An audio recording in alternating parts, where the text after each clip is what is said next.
मावशीच्या घरी गेलो तसं तिनं मले पाहिलं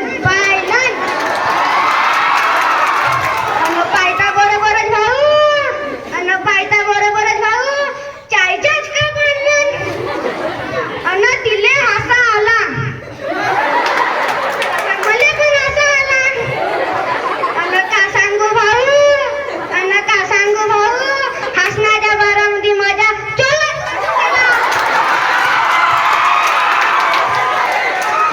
तिच्या बाबा माझ्याकडे पुरं हुन्न पाये म्हणाले का तू भल्ला करणार आहे त्याले राग आला तसा मले पण राग आला लगीन करायचा विचार मी सोडून